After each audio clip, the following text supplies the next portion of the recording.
the audience. First thing, this is the County Board meeting for Tuesday, April 9th, 2013. Let's see, could I ask each of the board members to please adjust your microphone before we get the meeting started? If you'll put it in a direct line straight into where you'll be speaking into it. Because we've had a little problem with some of audience and other members of the board being able to hear. When it's up and then like this, you can end up speaking over the microphone. So straight line to the mouth, and then everybody can hear what you're saying. Thank you so much. I'd like to ask the clerk to call the roll. Allen. Present. Auger. Here. Barrio. Barrero. Here. I'm sorry. Castro. Here. Davis. Here. Donahue. Here. Ford. Here. Franz. Here. Gillum. Here. Hyman. Heyman. Here. Hoshai. Here. Kenyon. Kazari. Leish. Here. Lewis. Here. Molina. Present. Pollock. Here. Shefflow. Here. Silva. Here. Smith. You got that one right. Here. Starrett. Taylor. Here. Vasquez. Here. Wanicki. Yes, sir. Okay. We have a quorum, so we'll continue on with the meeting. I am just delighted today to welcome two guests who are both constituents of Kane County. First of all, one of our constituents, Peter Burchard. I'm going to ask him to come forward, but I want to introduce each of these people. They're very short, but I had the great pleasure of working with Peter for 10 years during the time that he was city manager of Naperville, in some times when Naperville just blossomed into the wonderful community it is, when I was serving 100,000 people in that area in the state senate. So Peter is going to lead us in the Pledge of Allegiance, and then I'm going to introduce the person who's going to lead us in prayer. So if you'd rise and remain standing, that'd be Rise. great. Peter, fantastic. It's an honor, Mr. Chairman. I pledge allegiance to the flag of the United States of America and to the republic for which it stands, one nation, under God, indivisible, with liberty and justice for all. Thank you. Thank you. I think that was well done. If you'd remain standing. The second person who I'd like to introduce to the meeting tonight is Clayton Muhammad. Clayton is a neighbor in Aurora, also a constituent in Kane County. Most recently served as East Aurora School District's public relations person. In addition to that, he's now been given the responsibilities to run the community development for the city of Aurora, now the second largest community in the state of Illinois, which is the fifth largest in the country. Clayton has the most amazing personal story and has shared it with people as he has served. His organization is called Boys to Men, and it's a wonderful thing that you do. So I'm so happy, Clayton, that you're here to lead us in prayer today. Thank you. Thank you all. Thank you to the chairman, to all my friends from Aurora. Thank you. Thank you. Thanks to the county board. If we can please bow our heads in the manner that you're most comfortable. In the name of you, dear God. It's not how do you die, but how do you live. It's not what do you get, but what do you give. These are the merits that measure the worth of a man or a woman, regardless of birth. It's not what is your station, but do you have heart? And how will you play your God-given part? Dear God, we ask you today to give us the wisdom to play our part. As we make decisions today, we ask that you give us not just the wisdom, but the courage, the conviction, and the clarity of mind to make those decisions that benefit all of the residents of this county. And we pray today that whatever happens here in this county becomes a positive ripple effect throughout the county, throughout the state, and yes, throughout the country. This we ask in the name of your Son, Christ Jesus. Amen. Amen. Thank you very much, Clayton. Thank you, ladies and gentlemen.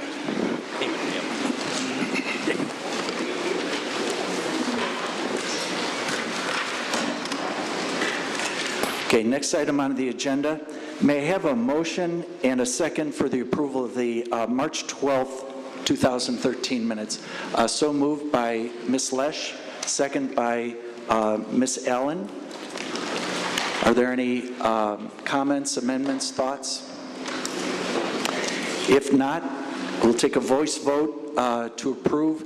All those in favor say aye. Aye. Those opposed, nay. The ayes have it. Now, this morning, I'm going to ask you to indulge me for just a moment under presentations and discussion. We do have several people that I'd like to recognize today. I believe that there are 3 award winners, but even before I mention the award winners, you know, one of our members of the press has had a wonderful occurrence. It's an award of a different type. So, excuse me for just one moment. I'm here, just me.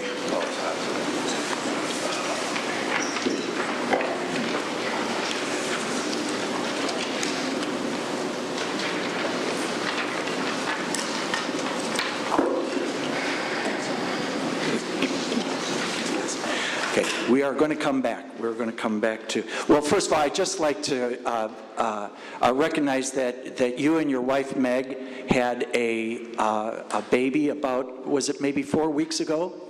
And his name is Jamie Alexander. So let's welcome Jamie Alexander into the family of Kane County constituents.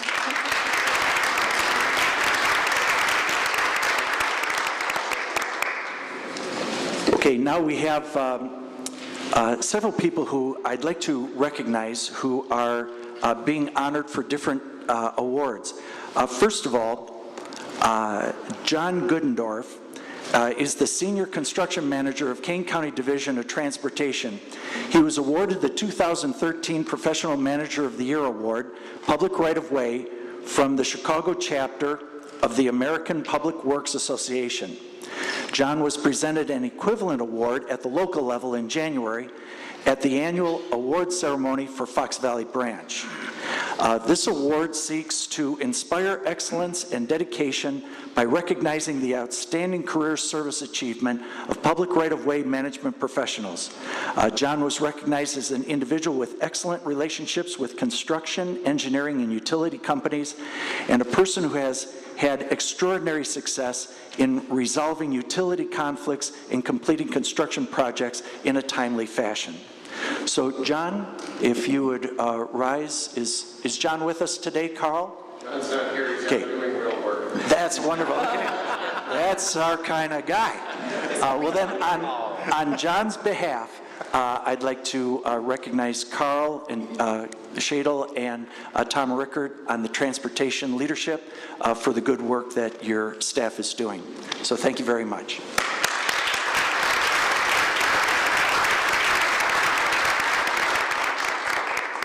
Next, we have Barb Jeffers. She is our Director of Public Health in Kane County. She has won the award that's called Passing the Torch Minority Healthcare Leadership Award. Anybody in this room or in the audience who's ever had the great pleasure of working with Barb Jeffers knows what a delight it is.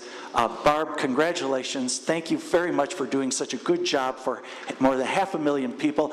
I'm very happy that it's been recognized by other organizations in the United States. So Barb Jeffers, congratulations.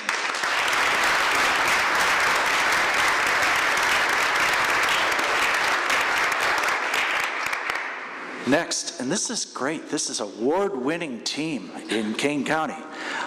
John Schmitz in the Treasurer's Office. John Schmitz came to the Treasurer's Office, and this is going to be a certificate that I'm going to ask John to come forward in a moment. But John came to the Treasurer's Office in July of 1989. So that's like a quarter of a century ago, if I got my counting right.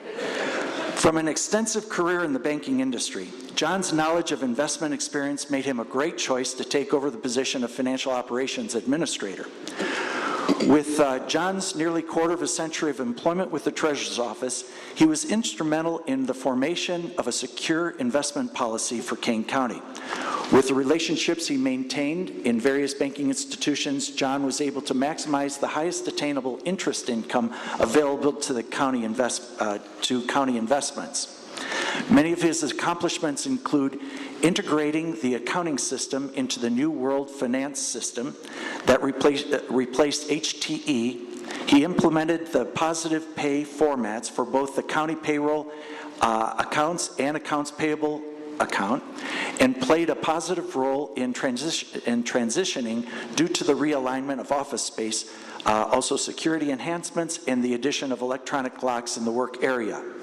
So therefore, on this 9th day of April 2013, the Kane County Board wishes to recognize John Smith for 23 years of distinguished and dedicated service in providing the citizens of Kane County with state-of-the-art investment tools, optimum earnings, and safety of principle of all county funds. So John, would you come forward, please?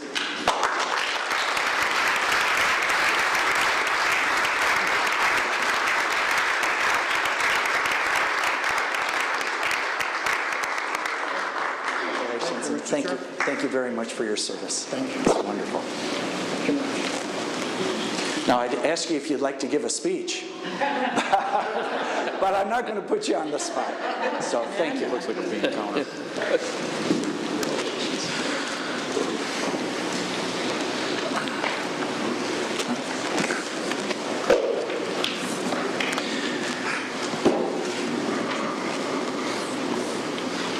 Okay, next item on the agenda for discussion, the Committee of the Whole start time. Minor housekeeping item to get started today. We had moved the Committee of the Whole meetings to 5 o'clock on behalf of a suggestion that was made in one of the meetings. And so we tried it once or twice. And I'd just like to get feedback. Some people have mentioned to me that they would like to move it back to the 4 o'clock time. And I can see the advantages of both the time, but open it up for discussion. First of all, can I have a motion to move the Committee of the Whole meetings as a standard procedure back to the 4 o'clock time? Is there anybody make that motion? Mr. Heyman, second by Ms. Wojnicki. Any discussion? Ms. Lesh? Thank you. I'd actually like to see the meetings move to 6 p.m. I think many of us here have other responsibilities and jobs that we lead and can't always be here at 4 o'clock or 5 o'clock, so I would actually be in favor of 6 p.m., which also gives the opportunity for residents of Kane County to be here as well to attend and see what's going on in their county. Okay, thank you. Other thoughts? Ms. Allen? Well, if you're talking about actually involving the public, I would think you'd treat it like a neighborhood meeting or a city council meeting, which would be maybe at 7 o'clock. We used to do Committee of the Whole as a regular meeting in the morning. And if we actually wanted to invite the public into our situation, I think Ms. Castro made a suggestion earlier that we hold a regular county board meeting twice a year or something at night so that the public could actually come. So I think the question I would ask the group is, and you, Mr. Chairman, is the Committee of the Whole supposed to be a public meeting, open to the, available, not just open, but available to the public, or just what is the purpose of the timing on that meeting? All right. Okay, two more thoughts or comments, and then we'll call it for a vote. Mr. Smith? Yeah, I noticed at those meetings, the amount of staff people that showed up was smaller than our normal meetings, and I think we put enough demands on our staff to ask them to work overtime for that particular meeting is not necessary. So I'm in favor of reducing it and moving it back to 4 o'clock. Okay, thank you, Mr. Smith. Ms. Castro? I actually kind of disagree with Mr. Smith on that because I've seen a lot of local governments who have their staff come in later that day to accommodate that. I don't think asking a staff member if they know a board meeting is coming and and it's very expected. Many boards know that they're meeting at certain times. Their staff are allowed to work an alternate schedule or come in a little later the next day. I do agree with Deborah that we should really consider accommodating our citizens. And it may be a little bit of an inconvenience for everybody here, but, look at our city councils, look at our school boards, look at when do they meet. They don't meet during the day. Most predominantly meet around 6 or 7 o'clock. So I think we should consider that. Thank you very much, Ms. Castro. With that, let's open it for one last extended one. I had 2 more comments, but we'll make it a 3rd comment because I'd like to know what you have. Well, I am in total agreement with Ms. Castro. When I was campaigning, a lot of people would like the evening meetings, and as opposed to overtime. Most government municipalities, they have flex time. The staff starts later. There's no overtime involved. In fact, they don't accept overtime. So it's something we should really consider. Good. I'll put that into the flow, the suggestion of put that into the flow of what we discuss and then bring it back at another time. But the motion that's on the table in the second is just the will of the board, whether you would like those meetings at 4 o'clock or 5 o'clock. The motion is for the meeting to go to 4 o'clock. So with that, would the clerk call the roll, please? Allen. Aye. Rivera. Auger, you forgot Auger. Yes, ma'am. Oh, You're yeah. right. Auger, please. Castro. No. Davis. Yes. Donahue. Yes. Ford. Yes. Franz. Gillum. Hyman. Heyman. Yes. Third check. Yes for Hyman. Hoshai. Yes. Kenyon is absent. Kajaric. Lynch. No. Lewis. No. Molina. No. Pollock. Yes. Shefflo. No. Silva. It really is, either way is fine, but I'll vote with what I think is the majority of the board. I will vote yes. Smith. Yes. Taylor. Yes. Vasquez. No. Winicky. Yes. Motion carries. Okay, the motion carries. Thank you very much for your guidance on that. Next on the agenda is the Chairman's Short Program. So with that, Roger, I'm going to ask you if you'll fire up the system. Okay?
Roger, thank you.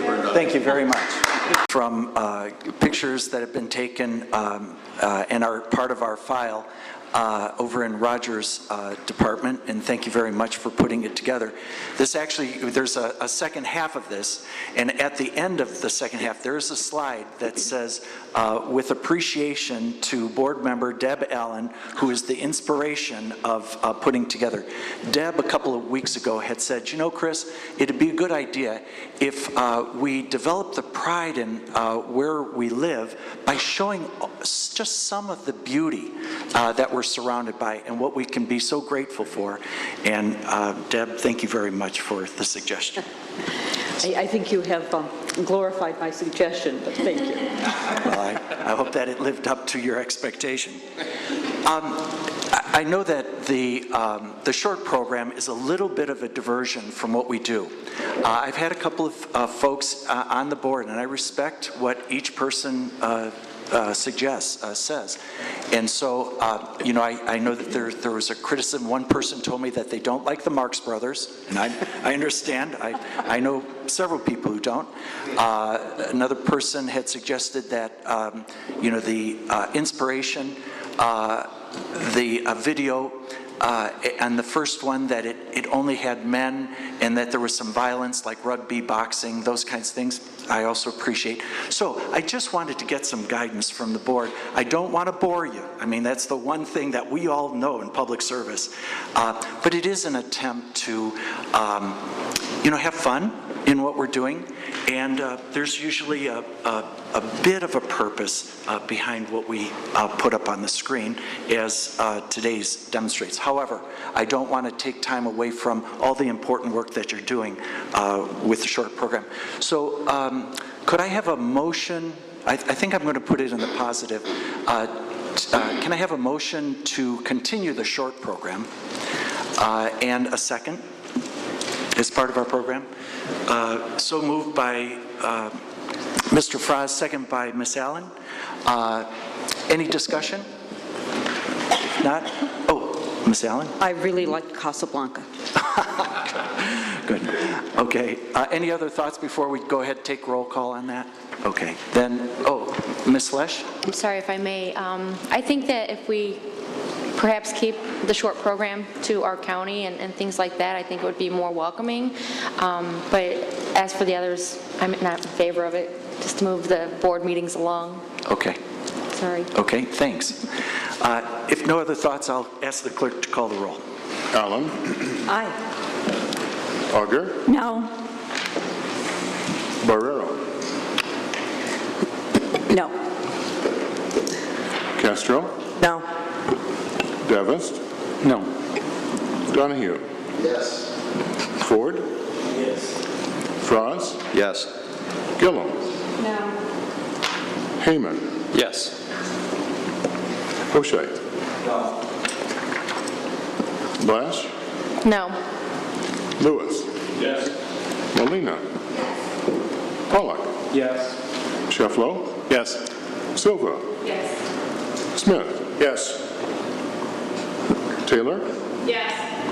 Vasquez. No. Wonicky. No.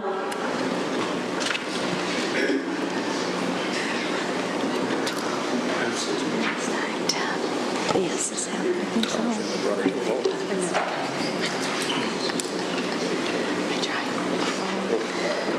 Okay, the motion passes. Next item on the agenda is wanted to give some feedback on the budget process orientation. Let's see, Ellen, could you help me with this? What I'm going to do, you know, last time we were here, we did a survey to create a baseline. You know, there's so much to know in order to make well-informed decisions. Every day, I am personally reminded of reasons that I have to be humble about the work that I'm doing on the behalf of, you know, 515,000 people. Together, we have a lot to learn about our county budget. This was a pre-orientation survey to serve as a benchmark or baseline of where we begin in the process. These are the most basic questions like how many employees, total budget spending in all funds, the amount of county property taxes levied, why are my property taxes going down while property tax levies are going up, those kinds of things. There are certain pieces of information that must be internalized. I know that as I listen to input from board members that, people say, well, but I can go and take a look at how many people there are here, or I can take a look at what those levies are. I believe that there are some pieces of information that are so important that we need to have them internalized so that almost reflexively we can put together the connections of how things work. I also believe that 120 days from now, almost every member of the board will feel proud about how much, in addition, they know and have internalized and have learned, all of us together. Our intention, and by the way, several steps that I know that Joe Onsick, the finance group, along with the finance committee, will put together for the orientation. We're going to send out in the next 30 days a budget process calendar so that all the members can get an idea about where are we going generally. We're going to send out a listing of Standard & Poor criteria for AAA rating to serve as kind of a guideline of, well, what is good performance for county government financially? We'll put together and pass out zero-based budgeting concepts.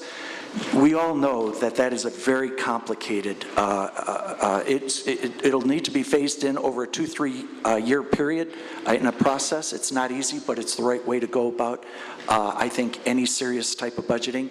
And then the fourth item that you'll receive in the next 30 days is our commitment to do month-to-month or month-by-month budgeting, where right now it's just, we have to do some approximating, and if we can, and we should be doing month by month, more precise budgeting. So you'll have that in your hands.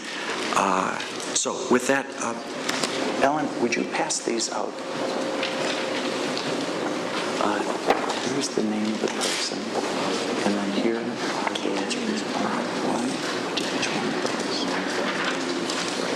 Okay, so Ms. McGrath is going to pass out, and thank you very much for those who participated in the survey. I know that, and it's everyone who serves here on behalf of, 25,000 people.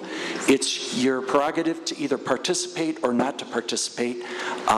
So there was an overwhelming majority of people who did participate. And by the way, somebody asked me when we, get these, the surveys back, well, are they going to be graded? The answer is no, of course not.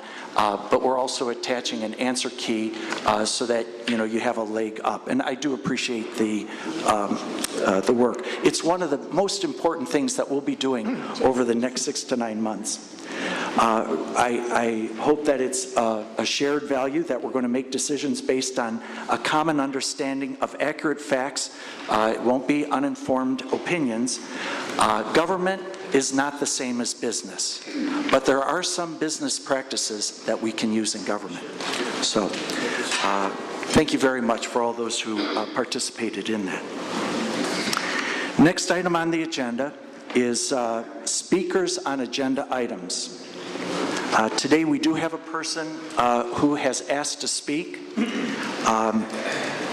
Toward the end of the agenda on the non-consent items, there will be a consideration of a liquor license for DD and SS LLC at the location that's currently known as Blackjack's. The person who's going to speak, Nancy, if you'd come forward. I believe that Nancy has an objection to that application. Nancy also has, would you say in the last 2 weeks, perhaps, brought forward an application of your own that will be considered subsequently in the Liquor Commission. It has not been considered yet, but Nancy called in and asked to speak. And so would 3 to 4 minutes be enough time for you to feel comfortable that you've, okay. Nancy Lighton. Thank you. My name is Nancy Lighton. I own GW Dakotas, and I was the liquor license holder for the property at Dunham and 25 in Elgin since 1974. Subsequently, in February of 2012, Anthony and Dominic Butita, who were managing a management company for me, were indicted on criminal charges, and they falsely gave information to the state's attorney's office and the Liquor Commission, and they did not renew my liquor license last year. At this time, they are in a contractual sale to Ms. Diaz, and I oppose that for reasons that I have a valid lease on the property that goes through 2014. I also found a lot of problems with the liquor application. The liquor application says that Sisters Realty is going to own the property, that they're buying the property, that D&D, S&S is going to lease the property from Sisters Realty LLC. On the sale contract with Anthony and Dominic Butita, A&D LLC, D&D and S&S LLC is stated to be the purchasers of the property. So the liquor license in itself does not have the proper information. And the application or the contract, one of it is wrong. The other thing is that Ms. Diaz stated in the liquor control meeting on March 26th, which I attended, that she projected to do $3 million in sales for the county.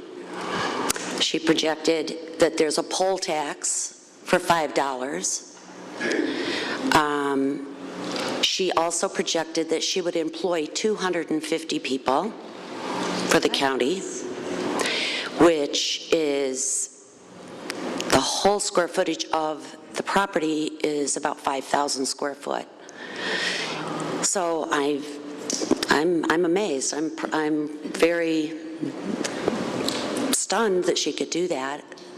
It's good for the county in those ways, and I understand that the Liquor Commission Board was impressed by that.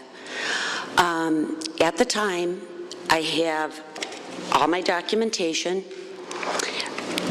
I have a recorded lease that will conflict with, maybe not the sale, but it will conflict with the liquor license to be on that property. She also has stated that James Leiden is going to be her manager that lives in Kane County.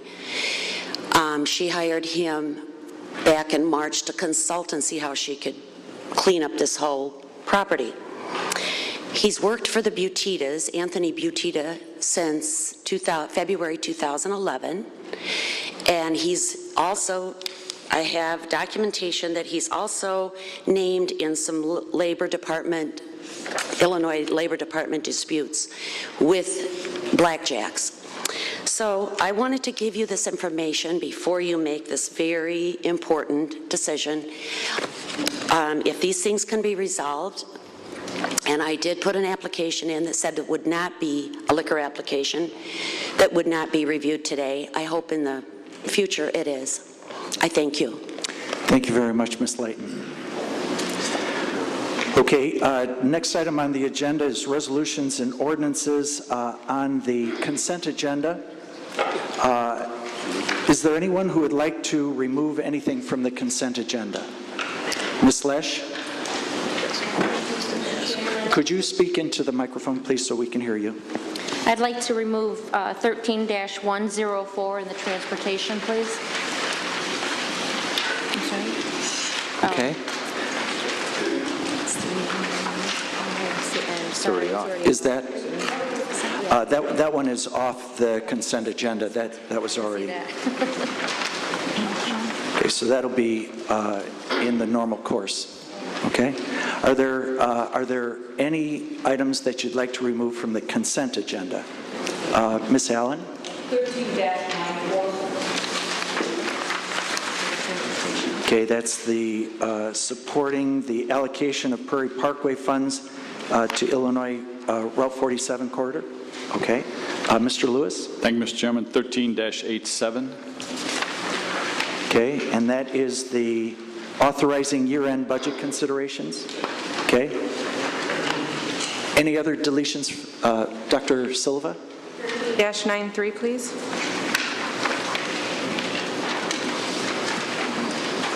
That's the proclamation of April 1st through 7th as the National Public Health Week. Okay, any others? If not, may I have a motion to, and a second to approve the consent agenda with the exceptions of 1387, 1393, 1394. 13104. And 13104. Already off. That one wasn't on the consent agenda.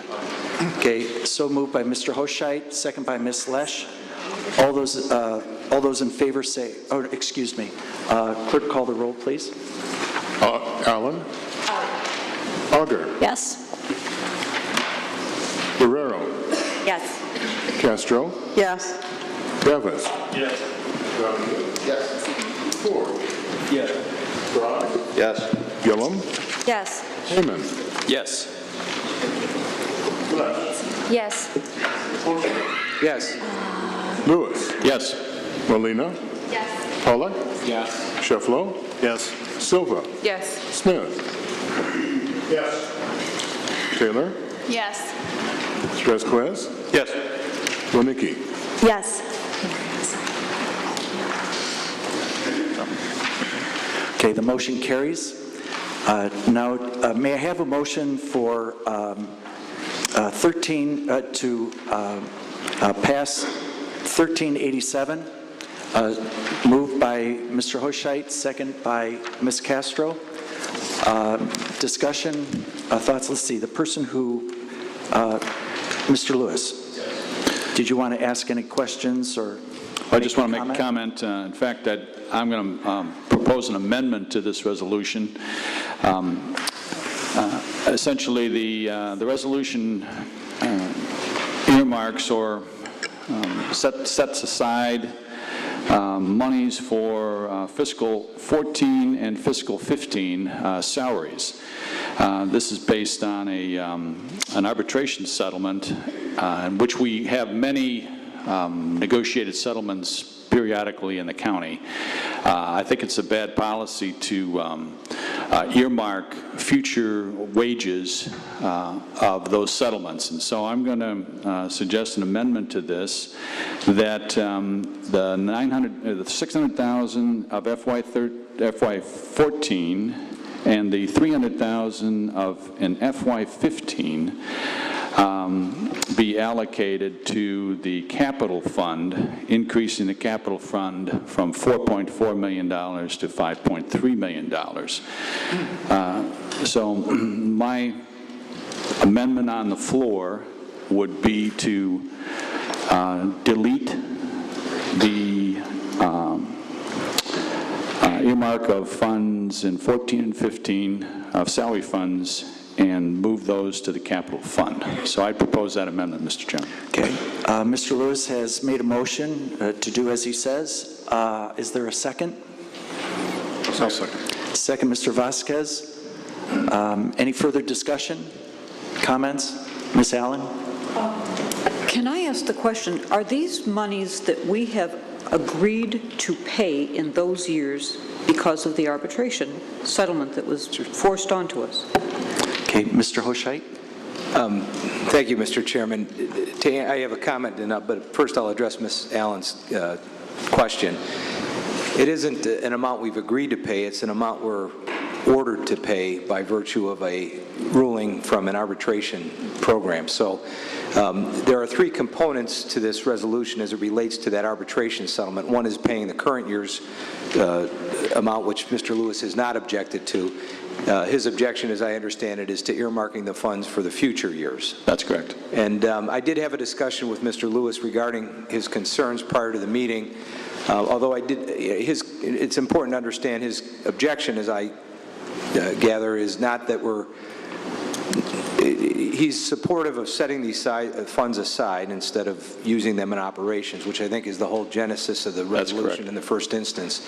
It's just the allocation for future years of the money. I would just say, as Chairman of Finance, I supported the resolution as originally drafted because the impact of that arbitration award was more significant than we typically see, and to soften the blow in future years was, I thought, prudent, and that's why I think the committee recommended it, and that's why it came in the format. I will say, though, this is a first time that we're doing this since I've been here to budget for it, but it will soften the blow going into future years, and I think it's an appropriate approach. Does that answer the question, Ms. Allen? It does. Thank you. Mr. Smith? Mr. Lewis, I do have a question. Mr. Smith, I have to ask you if you can just pull your microphone. Yeah, Mr. Lewis, I do have a question as how you came up with those numbers, 600,000 and 300,000.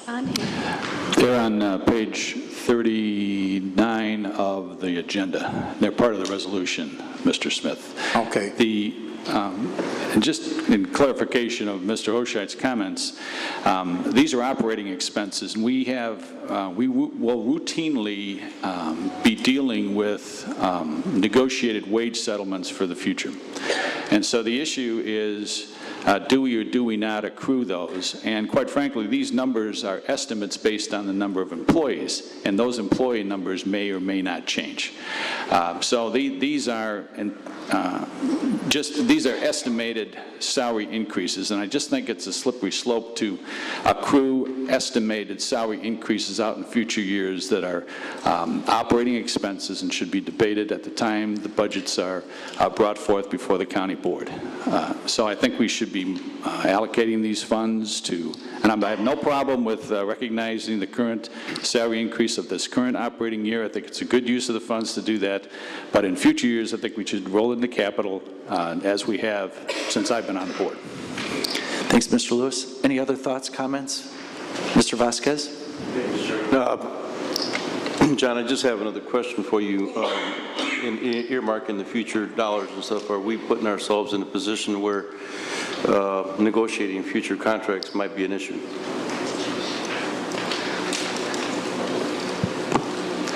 Mr. Chairman, may I respond? Yes. That's always a concern, Jesse, but I think in this instance, because this is an important issue to understand, because when this first came from committee, it was reported in the press that we're using these surplus funds to give raises. Well, this is not a voluntary settlement. It was a court or an arbitration mandated settlement, or not settlement, it was an arbitrated mandated result, which requires that we pay those funds. So I think if the court has ordered or the arbitrator has ordered that we have to pay that compensation in future years, it's appropriate to budget for it. And as opposed to a situation where we would have negotiated a settlement and said voluntarily we're going to give raises into the future and we're going to reserve funds to pay for that. I think it's a different scenario. Okay, thank you. Mr. Donahue? Yeah, I just have a question. Oftentimes when we're discussing policy regarding financial matters like this, we refer to our finance policies. Could somebody clarify for me if our county finance policies touch on this issue, and if so, what do they say about budgeting money from this year for future fiscal years for operations expenses? My own personal thought on that is, first of all, I'd be happy to get a copy of the financial policies. The desire of those financial policies is to make sure that we have funds available when the obligations come due. This is a certain obligation that's being reserved for that is bound to come due, and we can either put pressure onto future years, or we can, as prudent financial managers do, set aside known obligations in reserve, which our financial policies certainly allow, as do the accounting standards. This was approved also by our auditors. Any other thoughts? Mr. Scheffler? A couple of things. One, I don't have any objection to the proposed amendment. It was discussed at executive that, and I guess I'd like to point out that this would give us the ability also to reduce our real estate tax levy for next year due to these surpluses that are here. In other words, there was talk about giving it back to the people. We can't, I don't think we can directly give it back, but we don't need to tax as much next year, in my opinion. Okay, thank you. More importantly, my point is that there hasn't been enough discussion of the hows and the whys and the wheres of this for my concern. I'd like to see it go back to finance with some sort of presentation about what fund balances do we have, how much are in those funds, where are our options to place this money. I don't think there's any rush on this. I don't think it has to be done today or next time, but for my money, there just hasn't been enough discussion on the process. We have the question about the rules and the policy. I haven't seen those policies. The reason why this is being brought to this meeting today and has gone through the Finance Committee is that we have our audit, our annual audit that must be finalized in the next 30 days. So if we don't take action today, we miss. So it's, I understand what you're saying about, well, we all need to get, you know, a deeper understanding of all the pressures on the budget. This is a question about, in my opinion, whether we're going to reserve $900,000 over the next 2 years, or whether we're going to allocate it to some place where you won't have it back for the operations unless special action is taken. So we do have to take action today, one way or the other, because the audit needs to be finalized. Mr. Scheffler? All right. So I don't have an objection to taking the action today, but the amendment just puts it in a different fund, which we can pull it out of that fund later. Well, and the question is whether you feel that it's best to earmark it in a general capital account where it'll go with the capital flows, or when you know that you have a pressure coming on your operating budget, whether you're going to set it aside. If the more conservative, fiscally conservative, and some people would say prudent way would be to reserve it because it is a known, certainly a known quantity that was outside of what we anticipated that came from actions this year. Is Mr. Lewis indicating that he would always oppose any transfer of these funds in future years, or? Well, let's see. Now we're getting into a speculation of, let's see. Let's take a couple of more comments. We have an amendment on the table. Let's go ahead and take 3 more comments. Ms. Castro, Ms. Wojnicki, and then Mr. Vasquez. Ms. Castro? Have you asked our finance director his opinion on this? I'm a little nervous of doing amendments on the fly, especially when they involve money, because we don't know how it's going to impact anything else in the budget. And I'm not opposed to the idea, but I would like it to be properly vetted before I'm making a decision on a whim, and then realizing later after making that decision, we made a very costly one. So that's a question for you and a comment. I'm okay with the amendment going forward. I think it's a good rule of thumb. We know what the amount's going to be. If there's an overage, I'm sure we can put it back in the general budget. I don't think it's like, I don't think if we put it aside that we're stuck there with all that money being put there. If there is an overage, I would assume it would go back into the general. Okay, the basic question, Mr. Lewis. Thank you, Mr. Chairman. It's $900,000. Our operating budget is about $80 million, somewhere close to that. So this is, you know, 1/80th or whatever. No, the question was, have you discussed this with the finance? I have discussed it with I'm sorry, have or have not? I have discussed this with the chairman of the Finance Committee, yes. Oh, the chairman of finance, but her question was, have you talked to the chief financial officer? I have not talked to the chief financial officer. I'm simply proposing what we have typically done over the past 6 years. I understand your position. Thank you. Ms. Wojnicki? Thank you, Mr. Chairman. This resolution was approved at Finance, and then it came to us at Exec. I think all these questions could have been addressed at Executive Committee. We received our agendas early enough to review everything. If there were any questions, could have called Commissioner Hochheit. And I also want to say Commissioner Hochheit's a very experienced board member who in previous times was also chair of finance several years ago, and now is our new chair of finance. And I think John has a really good vision of the future of Kane County, and I do trust his decision. Thank you, Ms. Wodnicki. Mr. Vasquez? Yeah, I don't think it's a problem of trusting John on the money and stuff at all, Barb. But I'll go back to what we normally what we do when we have surpluses, and I'll tell you what we do when we've got the insurance money. And it's a policy issue we need to finally discuss at a board level at one of our meetings to see what we're going to do. Every time we have surplus, it goes into the capital. When we save the money for insurance, it went into the capital. Anytime we have surplus, it goes into the capital. This is the only one that's not. So that's why we're questioning this. And typically, in normal operation at the county, that's what happens. And that's not happening here, so that's why it's being questioned. Thank you, Mr. Vasquez. To close the conversation, Mr. Hochheit, did you have any final thoughts?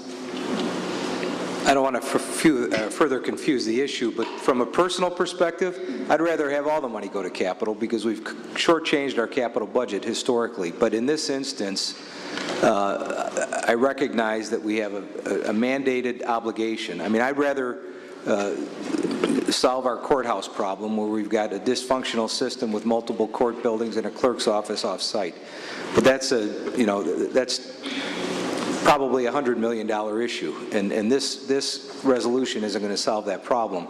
The reason I supported this, notwithstanding my desire to supplement the capital funds, is I recognize this is a mandated operational need. These staff people that we're paying here are not discretionary employees. We have a state-mandated function that they serve, and we're going to have to pay them, and I thought this was, despite my desire to supplement the capital account, the best approach in this instance. Thank you very much, Ms. Hochheit. We have the motion, the second, the discussion.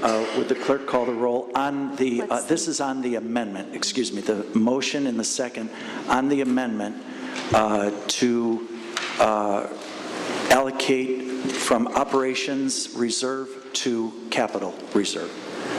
Please call the roll. Allen? No. Auger? No. Rivera? Yes. Castro? No. Davis? Well placed focus by Mr. Lewis on this, but no. Donahue? No. Ford? No. Franz? No. Gillum? No. Heyman? No. Hochheit? No. Lesh? Yes. Lewis? Yes. Molina? No. Pollock? No. Shefflow? Yes. Silva? No. Smith? No. Taylor? No. Vasquez? Yes. Wodnicki? No. Okay, the motion to amend does not pass. Now we have the motion and the second to move the resolution. Is there any further discussion, any final thoughts on that? I think people understand basically where that's going. Mr. Donahue? The opportunity with this discussion on this motion to just say that with what we've just done with the last vote, in my opinion, is the best way we can return the money to the taxpayers, because we're putting it in these future operating budgets, which means that future tax levies the pressure on future tax levies can be less. You put it in the capital account, you basically say we spent the money. Put it in the operating account, you're easing the pressure to raise taxes in the future. So from executive committee, I talked about giving the money back to the taxpayers, putting it in the future operating, and reducing the pressure to raise tax in the future is why I did not vote for the amendment, and I will vote now for the main motion. Thank you. Any other thoughts? If not, would the clerk call the roll on the amendment to pass, on the ordinance, or on the resolution to pass, this is 13-87. Aye. Auger? Yes. Rivera? Yes. Castro? Yes. Davis? Yes. Donahue? Yes. Ford? Yes. Franz? Yes. Gillum? Yes. Heyman? Yes. Lesh? Yes. I missed the motion. Yes. Lewis. Yes. Molina. Pollock. Yes. Sheffler. Yes. Silva. Yes. Smith. Yes. Taylor. Yes. Vasquez. Yes. Wonicky. Yes. Okay, the motion passes. Next item is 1393. I believe, Dr. Silva, you had, first of all, let's see if we have a motion and a second. So moved, Mr. Pollack, second by Mr. Vasquez. Dr. Silva? Yes, thank you. I understand we have a lot of things to discuss today, so I will speak quickly. I just wanted to give you a report of the visit that we had from the director of the Illinois Department of Public Health. It was very successful. Thank you to our commissioners who came, Ms. Lush, Mr. Pollack, Ms. Taylor, and Ms. Allen. Thank you very much for being there. We were one of 92 applicants that received a visit from him, and under the guidance of our director, Bart Jeffers, we are launching our national accreditation. What that means is if we become nationally accredited, we have more access to federal training, and more importantly, we have more access to money to bring to Kane County. As your representative on the board, I voiced our commitment to reducing two of the most important comorbidities or factors that contribute to disease, which are childhood obesity and tobacco use. Thank you. Okay. If there are no further comments or thoughts, let's see, on a voice vote on this one. All those in favor say aye. Aye. Those opposed, nay. Ayes have it. Next item is 13-94. Could I have a motion to pass in a second? So moved by Mr. Fraz, second by Ms. Castro. Ms. Allen. I wanted to pull this off of the agenda just to say, once again, that I think it's more valuable to protect the farmland in our county by not digging up to build a new road. So here is, for all those people who were similarly minded and fought the hard fight so long, a real thank you for keeping that issue going. Here is the money being taken away from a road we didn't need and put on to improving a road that we not only need, we use every day, and we need it to be a better road.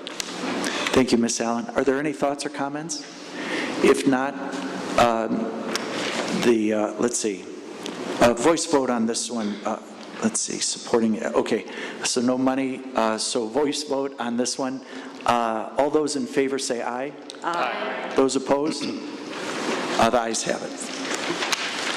Okay, so that's the action on the consent agenda.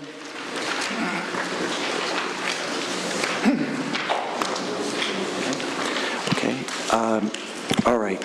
So on to the items that are not on the consent agenda. Number 13-102, approving the Housing and Community Development Annual Action Plan for Program Year 2013.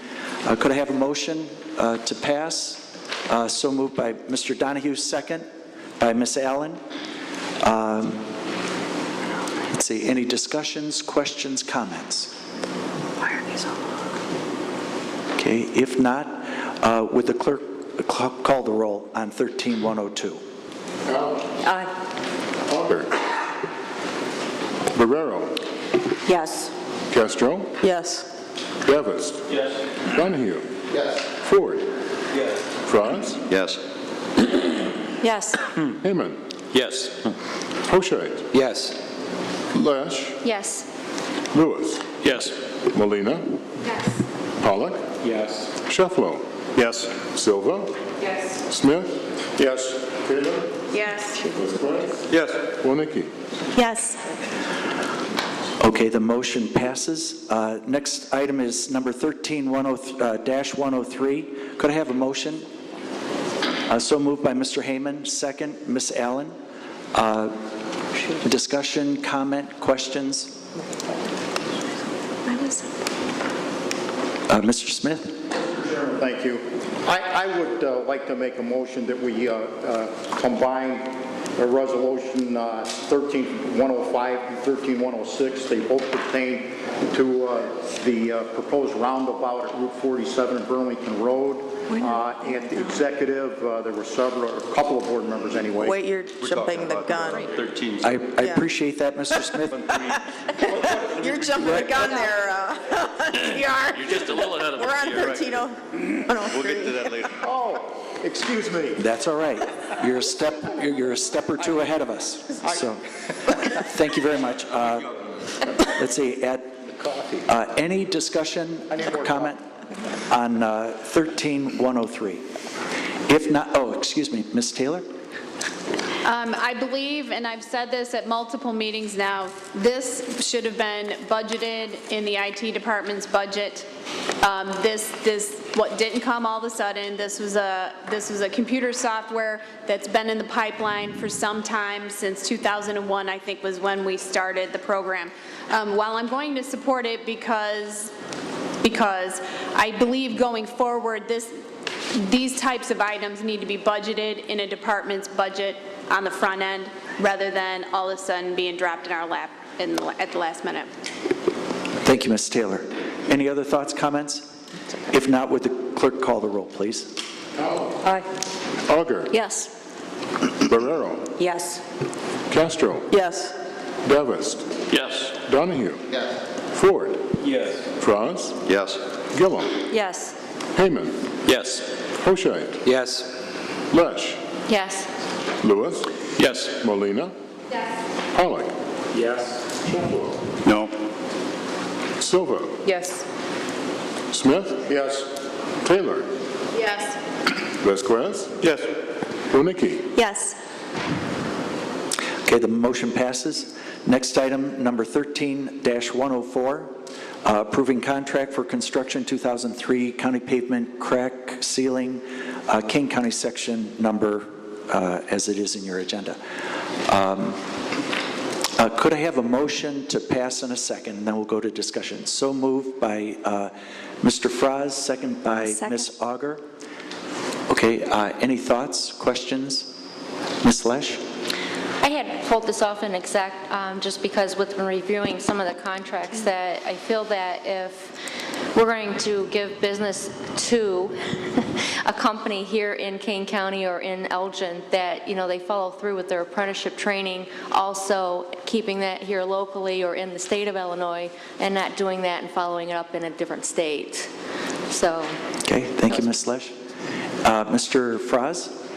Mr. Chairman, this bids were let. This is for our annual crack sealing of the county roads, our crack sealing project. It's an annual contract we let, and a company called SKC out of, I believe, West Dundee was the successful bidder. They are a Kane County company. The laborers union protested the bid. We had be part of an apprenticeship program. They're not going to be in Illinois. They're going to go there, they're going to leave, or they're not going to do it. And we're going to be basically paying to train people. This is in Indiana, and one of our focuses on the jobs committee is, and I think as the board in general, is to make sure that we have people, we're training people in Kane County and we're employing people in Kane County for these positions. And it's very difficult for young people who want to get involved in the trades that live in Kane County to go to Fort Wayne, Indiana to be part of an apprenticeship program. They're not going to be in Illinois. They're going to go there, they're going to leave, or they're not going to do it. And we're going to be basically paying to train people in Indiana, not people in Illinois, and not people in Kane County. And I don't think that's an appropriate use of our funds, and I don't think, I think their end around this process is not correct, which is something we need to look at in the future with our prevailing wage ordinance. But in this case, I can't support it. Thank you, Mr. Pollock. Any other thoughts, comments? Mr. Frost? I'll just rebut that. The apprenticeship training was conducted by a large, long-term builders association called Associated Builders and Contractors. They have many apprenticeship training programs throughout the United States. Just because it's across the state line, I don't see that's a good reason to spend $90,000 of our Kane County taxpayers' money to award this to our union contractor over a non-union contractor. Okay. Reality. Okay, and now, you know, there could be, I mean, a discussion like this could go for hours, but we do want to capsulize. Ms. Lesh, second time, fire away. To mimic, in a sense, rebuttaling you is that we do have training programs here in Illinois that they could also attend. So again, to take our tax dollars out to another state when we can utilize them here, so. Union and non-union apprentice Exactly. programs, so. So we do Yeah. have that Oh, available. excuse me. Sorry. Ms. Lesh has the floor. That's all right, thank you, I'm done. Okay, thank you. Other thoughts, comments? If not, would the clerk call the roll, please? Allen? No. Auger? Yes. Barrero? No. Castro? No. Davis? Yes. Donahue? Yes. Ford? No. Franz? Yes.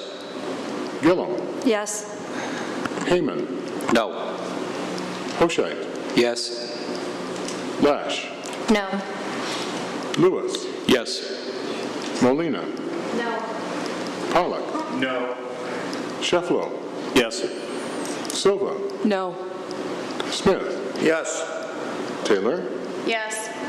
Vasquez? No. Ronicki? Yes. 11 to 10. 10 and 10.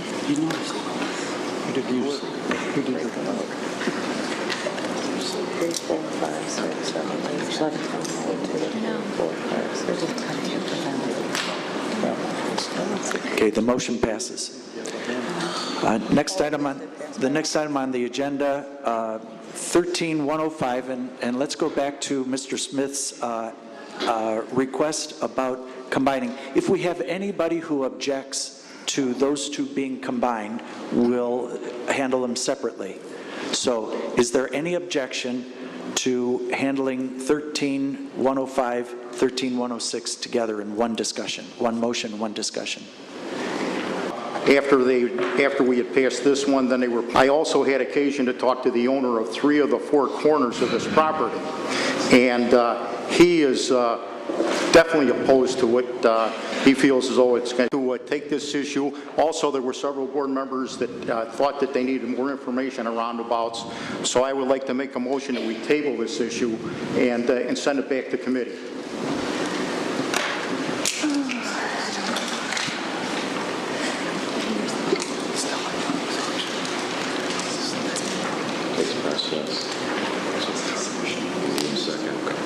All right, thank you. Is there a second? I'll second it. Second, Ms. Castro. So any discussion on the motion to table and second? Mr. Franz? Mr. Chairman, I'd just like to give a little background on this project. This has been under discussion for probably 3 generations of transportation committees that I know of. Predates my 4 months here. But we've spent a substantial amount of money on engineering. We've been working with the state of Illinois. There were some comments at the last meeting comparing this project, which is a substantial county highway intersection with a state highway. This is a substantial traffic circle, and a lot of the comments at the last meeting compared this to a traffic circle in a small neighborhood, and also to one that never even was built in Elgin. I did offer to set up educational background on this project for some of the board members, and I was turned down. So that's where we're at. It's been out there, and we'd like to keep moving it forward. Okay, thank you. Mr. Donahue? I'm a huge fan of traffic circles. I've driven them in the UK. They intersect interstate highways over there with traffic circles. They're efficient, they're safe, and at this particular intersection with the acute angle and the accident incidents that we have there, this is the solution to that problem. Point 2, Mr. Chairman, is we have always revered ourselves as a county that is forward-thinking and innovative. This traffic circle is forward-thinking and innovative, and I think, and I have the faith, that as a demonstration, that it will prove, not only to all of Kane County, but throughout the region, that this is a good design solution. So I'm going to be opposed to the motion to table, and I'm going to support the main motion. Thank you, Ms. Lesh. Having to mimic Mr. Donahue, I agree, actually. Being from a rural county in Will County, as I grew up in Plainfield, and watched that county or that city itself grow, they have actually instituted their first roundabout in a major area, and it's working quite well. So to see some farmland go into a busy city area, I think, it just can't be anything better. And I have to thank also the Transportation Committee or the department for sending out the PowerPoint presentation that they did do as we had asked through executive, because it did help others see some of the things before the meeting today. So I'm in favor of it, and I like it. Thank you. Thank you, Ms. Lesh. Mr. Ford. Thank you, Mr. Chairman. I'm usually not a big fan of roundabouts, but this one, it's pretty clear that a lot of engineering and thought went into it. We can't get this confused with what we see in the local resident streets. This is a lot more that's been put into it. The size of it is completely different, and the way it reacts within the intersection is different. So usually I'd be totally against this, but I am for to see how well this works out. Okay, thank you, Mr. Ford. Ms. Wodnicki? Thank you, Mr. Chair. I think I actually opened up this discussion at Executive Committee since this is in my district. However, I do know that Transportation did their due diligence. They had several open houses. Everybody was welcome. All the residents were welcome to attend. I know that this has been in the making for probably 4 or 5 years. And since, I'll agree with Mike, since the county, we're usually on the cutting edge of new technology in Kane County, and I would say, move ahead and give it a chance. I think it'll work out just fine. Thank you, Ms. Wodnicki. Mr. Davis? I want to echo what many of you have already commented on, and Mr. Donahue points out that I've encountered these in other parts of the world, sitting on the opposite side of the car and shifting with the left hand, and was able to still do it. I would submit to you that with a little bit of time, I could take Mr. Smith out and have him, doing roundabouts in no time. There's a learning curve, and we are resistant to change. It's human nature, but they work really well. I think Carl and Tom remember that I started talking to them about roundabouts probably 8 or 9 years ago, and I was very pleased to find that they had a lot of information even then, and it's only grown since then. Thank you, Mr. So I think this will work very well. Thank you very much, Mr. Davis. Mr. Vasquez? Stuff. I just want to know if there's going to be a clock tower, so if I take my kids and go around a couple times and stuff, I can say, here's the clock again.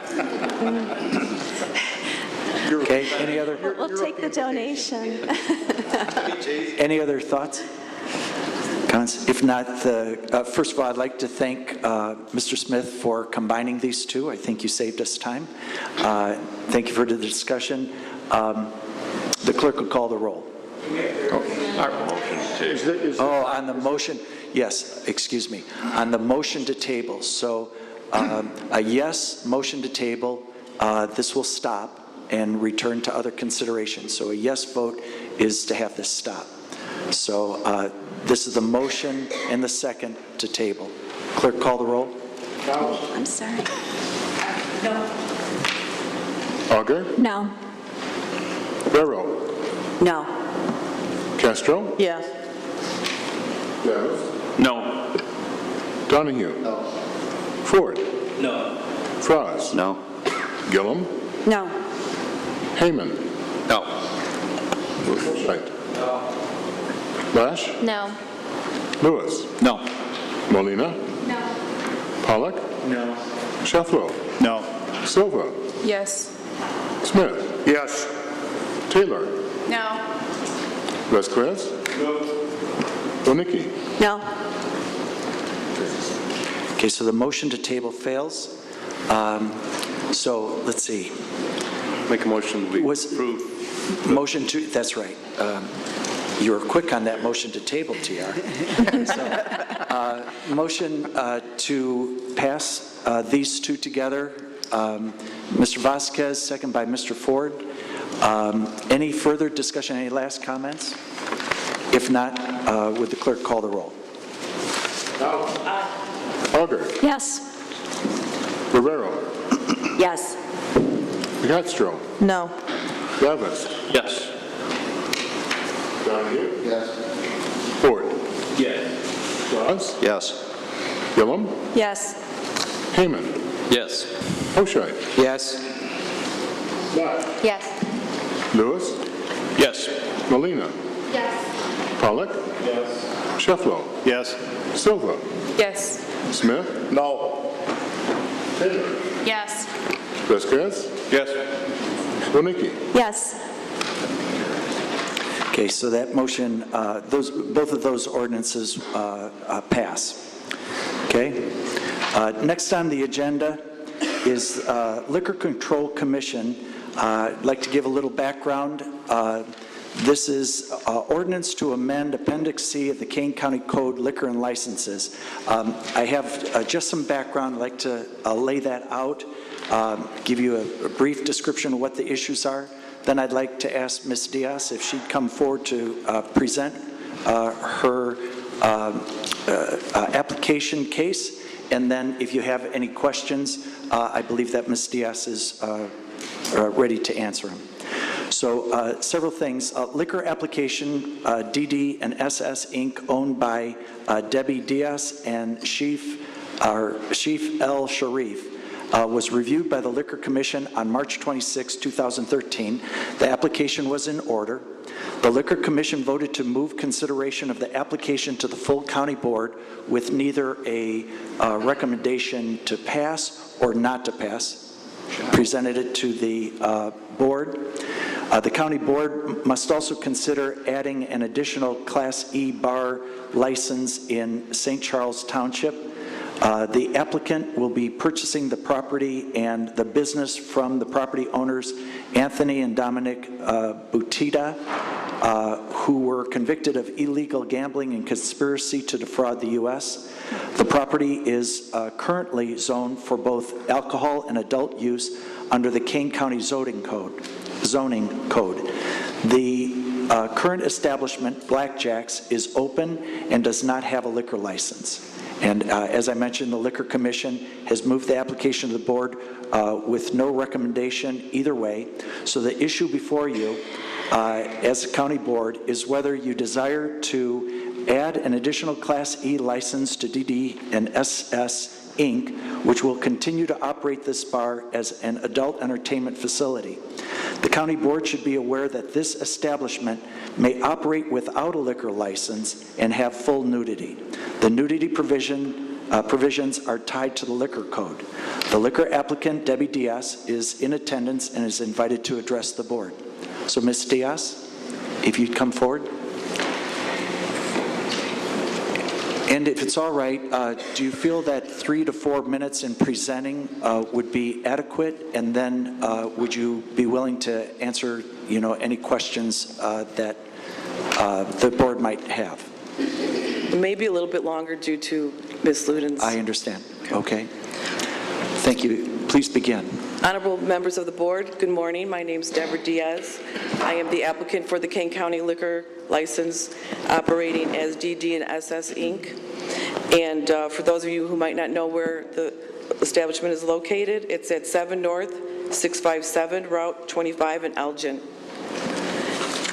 I want to start by commenting on what Nancy Luton said. First of all, I have been looking at this property to buy it for more than 2.5 years. When Tony and Dominic got in trouble with their indictment and whatnot, I felt that I needed to see what was going on there before I continued, as well as there were multiple other companies that were looking to purchase the location. I believe that Nancy's problem is a civil matter with the Petitas, has nothing to do with my purchase agreement. And so simply, she does not own the building. Tony Petita and Dominic have been trying to sell it, like I said, for years. And I did have James go and work there so I could see what was going on. And I had to make sure he worked at all the positions there. I also wanted to say that corrections that need to be done, we will definitely look at that. Also, it's my opinion that Nancy illegally operated the liquor license, as she never worked there or managed the liquor license, but only came in to collect a check. She was just a front for an illegal operation, which is false information, and James right here can attest to that. He said he saw her maybe once a month to pick up a check. Also today, she was supposed to be before the labor board downtown, where 8 of the employees are suing her for non-payment, because when she sent this letter that I have to the Botitas on February 13th of 2012, Dear Dominic Botita and Anthony Botita, this letter serves an official notice to hereby terminate the management agreement between GW Dakotas and Elegant Entertainment, Blackjacks, Anthony Botita and Dominic Botita. In accordance to the 5-year agreement signed on January 26, 2009, any violation by a manager listed in the agreement could endanger the good standing of the leaseholder's liquor license, would be grounds for immediate termination. The charges that have been set forth against Dominic and Anthony by the United States federal government have created a clear breach of contract, and as a result, the managed agreement shall be considered null and void, effective immediately. Thank you for your immediate attention to this matter. Sincerely, signed by Nancy herself as president of GW Dakotas. So with that being said, she may have a grievance with Tony, but it's definitely not with me or with my purchase. She doesn't own the building. I'd like to tell you a little bit about our business, because I'm sure many of you maybe have never been to an adult nightclub. And I would like to tell you about the benefits to the community, such as the additional revenue to Kane County, the jobs that we'll create, and how we will give back. My partner and I have been in the hospitality and adult nightclub entertainment industry for approximately 30 years. We are club professionals and business people. We are committed to legal business practices. We are Chicagoland's largest adult club group.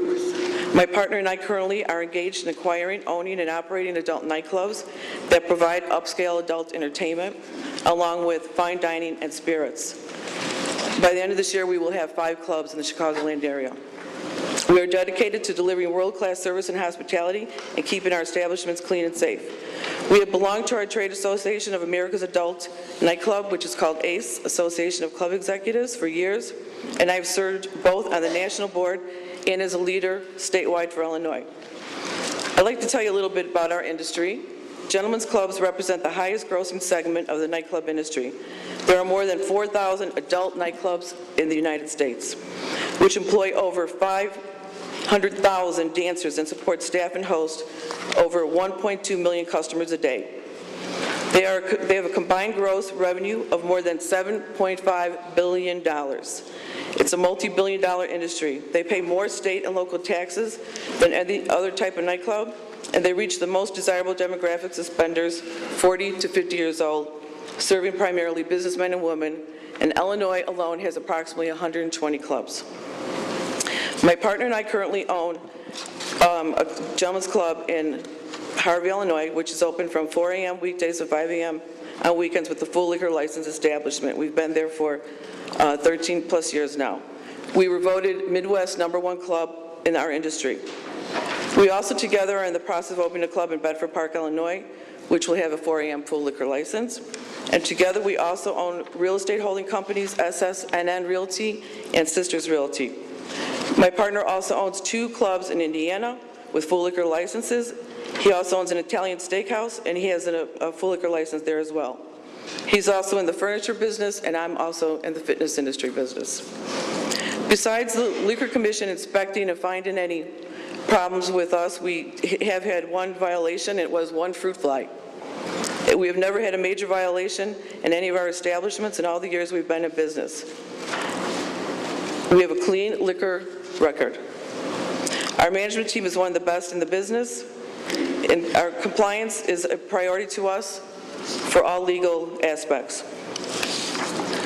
We've been in contact with the law enforcement here in Kane County, and this property will not create any more problems than any other type of business allowed to operate in this zone, and we will remain in contact with them to address any concerns.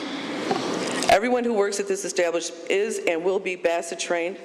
For those of you who don't know what BASSET training is, that is a alcohol sellers and service education and training, and everybody who serves at this establishment will have to be BASSET trained.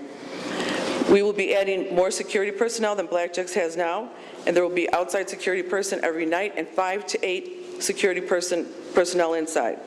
Blackjacks currently has 1 person inside and 1 outside. We will add cameras to all outside areas and just about every angle, creating a more secure and safe environment for everybody. We are creating jobs. We'll be creating approximately 200 to 250 job opportunities. What Nancy does not understand is most of our job opportunities are to the entertainers, where we can at one time have 200 self-employed entertainers. We will also be creating a business for our vendors and contractors that we'll be using. And now, probably for the most important part for everybody here, the revenue. I'd like to direct your attention to, and I want to apologize for not getting you that information earlier, but I kept asking our accountant to give us some kind of spreadsheet, and he kept saying this to me. Tax season? Yes, tax season. I was like, oh, okay, well. So as you can see on this spreadsheet, this is the actual past revenue and estimated revenue for taxes and fees paid to Kane County. As you can see in the spreadsheet, these are the exact figures I received from the Petitas in my due diligence on blackjacks. They are the exact tax return figures. You will see in 2010, a total of taxes and fees paid to the state and county was $126,506. And in 2011, at the top of the next column, the total taxes and fees paid to the state and county were $137,378. In 2012 and 13, that figure goes down to $4,757 for 6 months because they did not have the liquor license.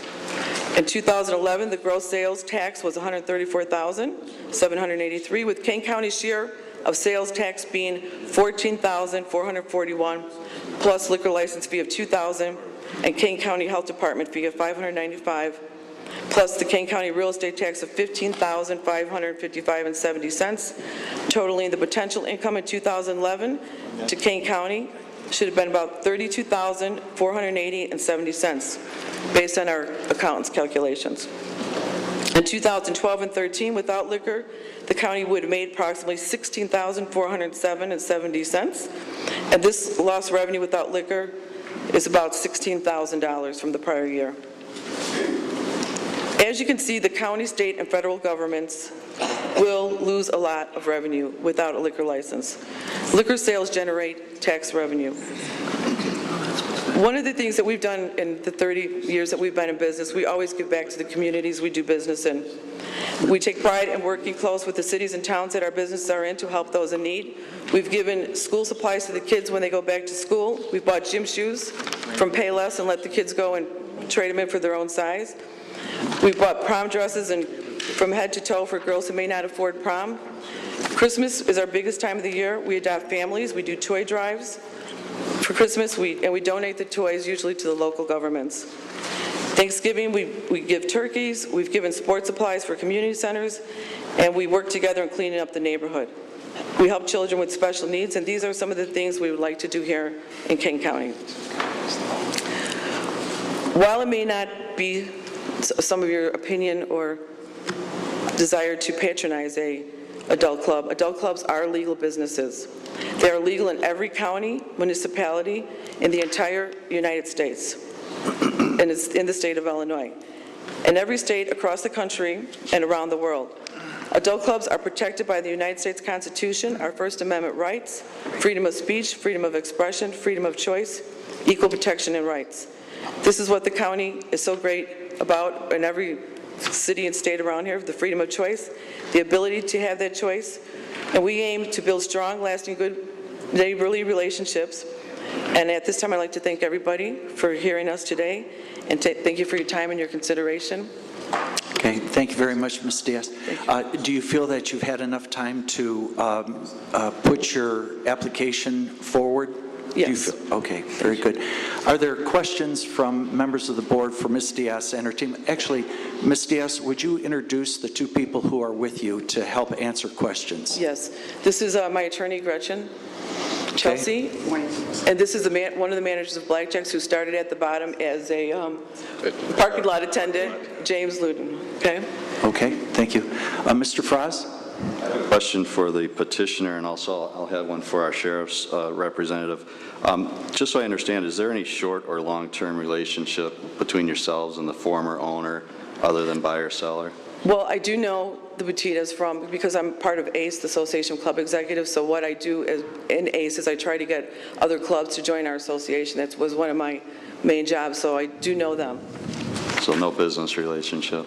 No, I've never been in business with them. I was going to ask our sheriff's representative, if you don't mind, historically, has this location been a, would you rate it high, low, medium as far as call requests for responses? Well, I'd say this, I wasn't prepared. Sorry. Anywhere that serves alcohol has problems.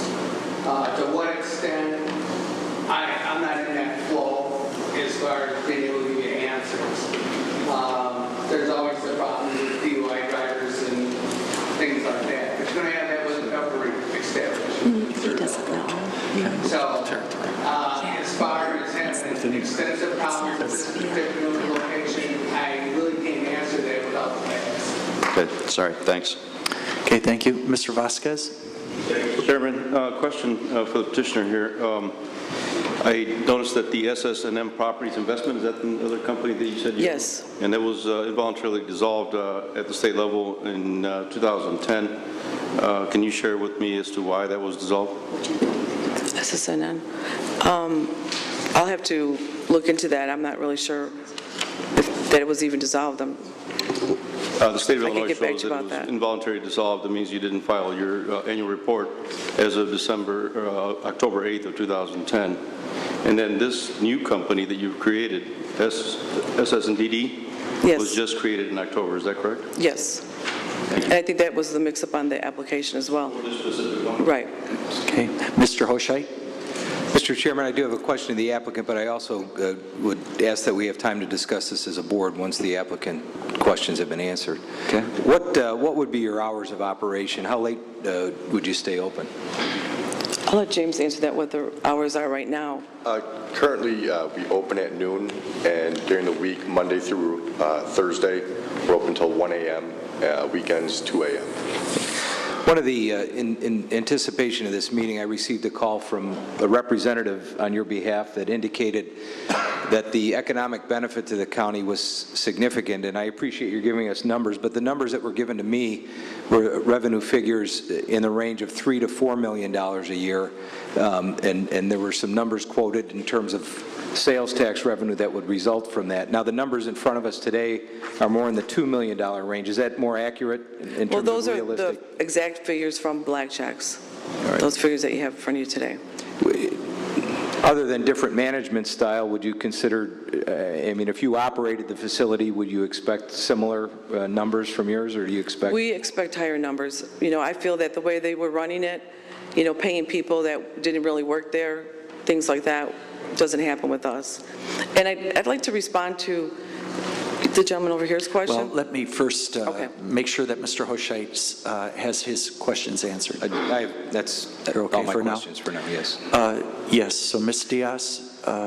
In all the cities and towns that we operate in, all the police departments always tell us they have the less incidents with our business as a nightclub compared to other bars or nightclubs. And the reason being is we run our clubs as a cabaret. The people have to sit in their seats, so they're not literally walking through a crowd, bumping into each other, stepping on each other's toes, getting into fights. So we very seldom have a fight. Typically, the police call is, this gentleman doesn't want to pay his check, or this girl, you know, something like that, but nothing, no fights and stuff like that. Okay, thank you, Ms. Diaz. Ms. Wojnicki? Oh, thank you, Mr. Chairman. I'm not real clear, other than purchasing the business. Are you in other litigation with the owner? No, I'm not. Beside that? No, I think Nancy perhaps is, but I'm not. And then one other question. Are you basing the purchase of the business on receiving the liquor license? Yes. You're basing it Yes. on receiving the And also, the approval? Correct. The Batitas can stay there. They can pretty much operate the club from jail, so with nudity. So I just wanted to let you know that they still own and operate it, and they can still continue operating it. Okay. Ms. Allen? Thanks for the clarification. So they have been continuing to run the club? They are Yes. the ones who are still running the club now? Correct. Okay. I had a question. Do you have any plans to change the signage or add some landscaping, or at the moment it's a very modest building in kind of a sea of asphalt? Do you have any plans for that? We would love to change it. from the attorneys and whatnot, we'd like to go before the zoning board and ask to, improve the curb appeal of the building. It looks like a old home or old even schoolhouse and not like a club. And also, we'd like to put landscape and change the sign, but from what I understand, you'd have to go before board, and it's part of the ordinance that you cannot change it. Okay. So if we have to leave the old sign, we could leave the old sign. Thank you very much, Ms. Allen. Ms. Auger, did you have a My question? question was answered. Yes. Thank you. Was answered. There was someone, Dr. Silva? Afternoon. Morning. I would like to ask, are you or any of your partners that are going to partner with you in this endeavor, have you ever been convicted of or brought charges forth of selling liquor to minors? Never. Thank you. Never. Okay, Mr. Vasquez? Thank you, Mr. Chairman. One more question that came up, and this is probably more for Barb. Under the Class E license, are they required to provide food under that classification? Are they required to do what? Provide food. They are not. Bar does not have to have food service, only the Class A does. Thank you, Mr. Vasquez. Ms. Gillum? I was just, you had stated previously that if you did not receive the liquor license, then you would not be purchasing? Right. The Bachitas would still own and operate it. Because in some of my research, I did see that you have changed the business model when you did not receive a liquor license in the past, and so that would not be the case. I personally have not changed their business. I have not done anything with their business yet. Facilities, when you were denied liquor licenses, you kind of changed your business model. I was never denied a liquor license. Okay, maybe my research is incorrect then. In Lansing? What is it? I was reading an article about in Lansing? Well, we had a liquor license, and then what happened is they wanted to zone us off of the main thoroughway of the town, so they wanted to relocate us, and they did take away the license so that that enabled us to go nude, which is not something we wanted to do at that location, but. And then you lowered the age. The what? Right, we lowered the age as well. To 18. And that's the same thing that would happen at Blackjack's now. Without liquor, they can have 18-year-olds dancing there. Involved in that transaction then if you didn't receive the license, right? You're not interested in buying Blackjacks unless you have the license. Correct. Thank you. Thank you, Ms. Gillum. Mr. Smith, then Ms. Taylor. I have a question for Barb. Barb, if this license is approved, would this be the only establishment of this type in the county?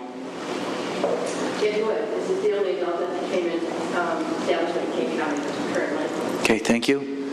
Ms. Taylor? I have a question. Now, I'm not going to screw up the name. Butieras, is that correct? Butita. Okay.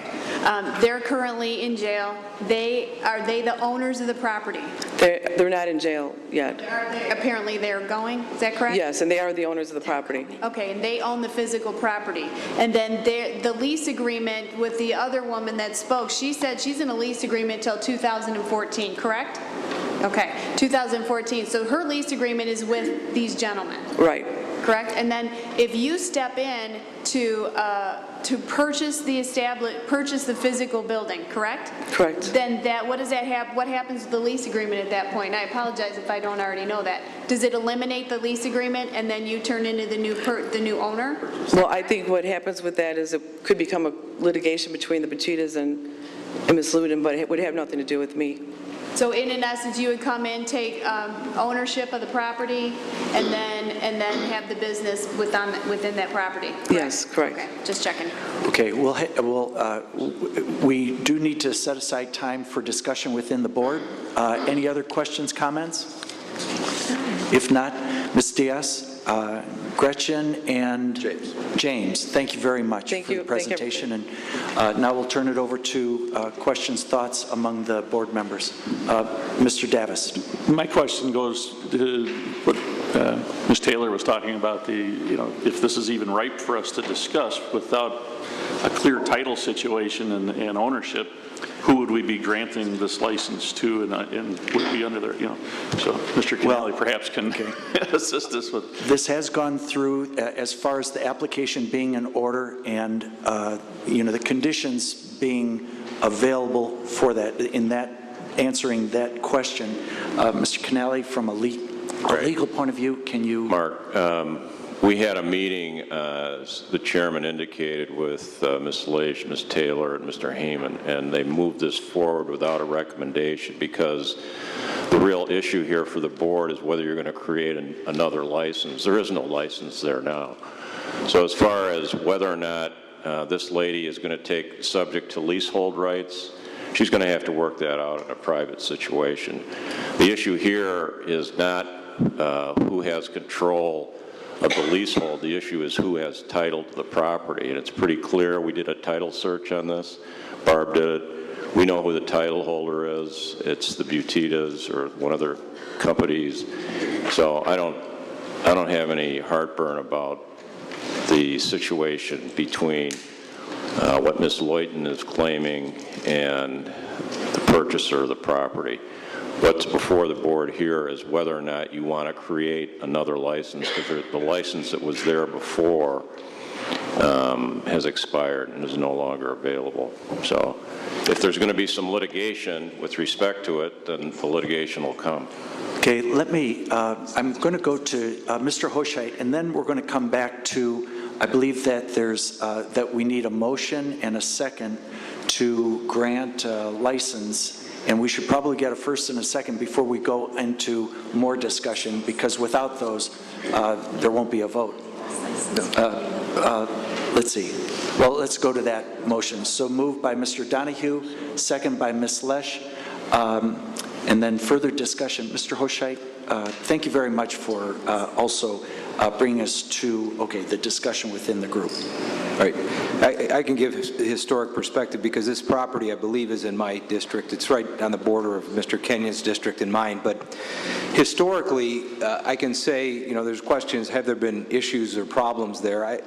In the past, I do recall some issues there. I would say that there's no more issues than any other liquor establishment, though. But I do recall, for example, when Mike McCoy was county board chairman, there were some issues that were going on there that had to get worked out, and they did get worked out. But I think a significant issue, I would say this, knowing the constituents in the area, they would prefer not to have an adult entertainment venue there. And although constitutionally the right to operate such a business is protected, when it's a discretionary decision as a board, we have the right to exercise that discretion when granting it. In the past, the reason that I had not, as an individual, advocated against renewal of the license is my understanding was, from a legal perspective, the existing license was in place, it was grandfathered, and we didn't have technically the right to stop that use going forward. But I think we're in a different position right now, and it's important to understand that. There is no liquor license there now. So this, even though there's been a history of use there for this type of facility, as I understand it, and I'd like Mr. Canale to clarify this for me, this is treated like a brand new application. Just like an application, if I was out in anyone else's district and I said I want to open a facility of this type, we'd give it consideration, and so we do have the discretion now that we didn't have before as it relates to continued operation there. I'd just like to point out a couple things. First of all, the economic numbers are different than what were indicated to me in a phone conversation. But I think from an economic perspective, we all want to have successful businesses in the county and generate taxes. This property previously was a restaurant business before it was an adult entertainment facility. And I would just point out that some of the numbers in here, if it was operated without adult entertainment, would still come in. The property's going to pay property tax, there would be license fees, et cetera, there would be sales tax fees. So the question is, what's the incremental difference here from this business to the other, if you're going to look at it from a numbers perspective? You know, I think it's just important to focus that this is a brand new application. The other point I would make is that relates to the numbers. One of the concerns, of course, is that if we don't grant this license, I mean, this could be hours of debate on this issue, that we somehow clean up the operation by giving them a liquor license because we further control from nudity to less nudity. But I would point out that if you look at the sales tax numbers for the facility, currently, they're almost nothing. I mean, and that means the operations are not doing well, and we all know from an economic perspective the likelihood of continuation of such an operation would probably be severely limited. So I would say that if this application was not granted in its current format, that there would be some use down the road the market conditions would dictate that, and we would see some improvement, and it would be unlikely, in my opinion, that it would continue to be operated without alcohol. So those are my thoughts on it. Thank you very much, Mr. Hoshite. The one question, is it accurate that this is a new license, that it's a different situation? There's no doubt about that, John. You're creating a new license here. The other license expired over a year ago, and that's why it was brought here without a recommendation, because, in fact, this is a new license for a new owner. Okay, any other thoughts or comments? Ms. Castro? What would be the operating hours under this license? That was asked when Ms. Diaz was there. That what the license is, the 1 o'clock, is that? I know somebody asked 2 a.m. 1 a.m. during the week, 2 a.m. on the weekend, I heard. Is there a way to, if we approve the license, to start them kind of on a probationary period and then see how they do and then increase the hours? No? No? Okay. Okay. Other thoughts, questions? Mr. Lewis? We have a commission, Liquor Control Commission, that this goes before, and I'm concerned that that commission has not made a decision on this, indicating that there's not enough compelling reason to say yes to it, which is going to cause me to say no, because I'm not really, if the Liquor Control Commission evaluates it and is not compelled to say yes, then I don't see any reason why I should. Thank you, Mr. Lewis. Ms. Gillum? I have a question. I'm not sure who can answer this. Can this facility can operate as adult facility without a liquor license, right? I understand that it is being operated in that. I don't want to be answering open questions. now? It's open now, and it's operating. It looks like it's closed. Anyway, my concern is, and I kind of alluded to this in the question that I had asked before, is that there are adult entertainment facilities that do operate as juice bars or whatever, and then they let in 18-year-olds, which younger people are getting in there. And so that's my main concern. If we disallow this, they will go to that business model, and then we'll have other issues at hand that I don't think any of us want to see happen with underage people being allowed to get in. Now, while I'm not, I don't want this facility to be there necessarily, but I think the alternatives are worse. Thank you, Ms. Gillum. Any other thoughts? Mr. Donahue? Well, I'm sorry to not agree with Mr. Hoshite on this, because I do respect his opinion and respect the fact that it's in his district. But from my past experience, I get very concerned when we start to talk about regulating appropriateness of land usage by considering whether or not we're going to issue a business license, such as a liquor license, to that use. The criteria for the issuance of a liquor license, so far as I know, does not include whether the beverage restaurant establishment is an adult use or not an adult use. I believe that it's sort of blind as to that issue. And I also get the sense that if we were talking about a business here at this location that was a similarly viable use, such as what's been presented here, say it was a restaurant or purely a bar, sports bar, that we'd be inclined potentially, and this is speculation, but we'd be inclined to approve this license. So to me, it seems like the tenor of the discussion is really related to the use. And I think in this country, it's not a good idea, given the constitutional issues and so forth, to make this determination based on the nature of the use, provided it's a legitimate, legal business establishment in all other respects. Okay, along that same line of thought, Mr. Hoshite and then Ms. Lesh. The technical question, what then would prohibit any other county liquor licensee from operating an adult entertainment facility if our license is blind to the use? Yes, this is special. That's a good point. Good point. Specific class of license that this falls within that allows adult entertainment, and that's within our liquor license? May I respond, please? Well, Mr. Donahue? It's a zoning, that is a zoning and land use issue. It's separate and apart from the liquor license. So that determination would be made in the context of the zoning on the property. And this zoning is not what we're here to discuss today. We're not here to discuss land use. Okay. Any further on that? No, I mean, the only issue before the board right now, as I said before, is whether or not you want to create a new liquor license for this particular piece of property. That's the issue. It doesn't have to do with whether or not this is adult entertainment or not. So the issue is whether or not the board wants to create a license for this particular site located in the county. Okay. Ms. Lesh, then Mr. Pollack. Thank you, Mr. Chairman. I cannot speak on behalf of the full Liquor Commission Board as I do, or as I am a member of the Liquor Commission Board, and my feeling of bringing this forward was really to make it more informed to the rest of the county board members.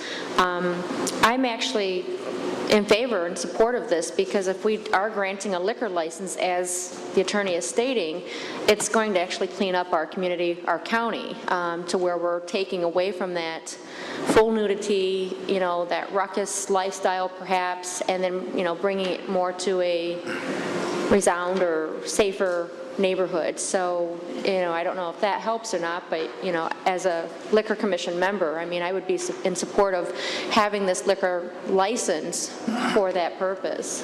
Thank you, Ms. Lesh. Mr. Pollack, and then Mr. Smith.